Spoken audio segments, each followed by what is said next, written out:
My name is Scott Miller. I am 70 years old. I live in West Hollywood, California.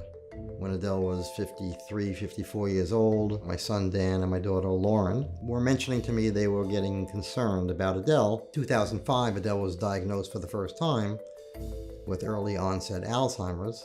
Adele had been teaching for all her life as an elementary school teacher, and I have to say, objectively, she was a phenomenal teacher. 2009, call came from Adele's principal telling me that we have to do something, so I had to figure out a way to tell Adele to retire. I couldn't leave her alone, and so I decided to take care of her. What's interesting about early onset Alzheimer's is that the most challenging periods are early in the disease. The earlier days, the days when I thought, at one point, I thought I actually would die because of the strain and stress, when she would be aggressive, when she would hit me, when she would be incontinent but refuse to wear a diaper. Running around the block, and I would be chasing her, drive her in the car, and she'd be opening up the door to get out as the car was moving.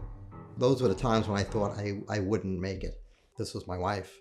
This was my partner. This was the person that was so important. And I just needed to do whatever I could to take care of her. I'm a guy, and I take care of whatever needs to be taken care of. Adele and I both were kind of old school, and that we really struggled to do things ourselves. We didn't inherit any money from anybody. We worked very hard to accomplish whatever we did.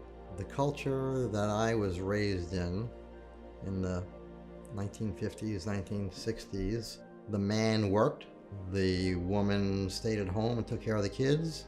I think that, to a large extent, set this need for me to control things and not put a burden on anybody else, that it was my responsibility. Never considering that I would ask my children, because that would be almost going back on my responsibilities as a parent and as a father.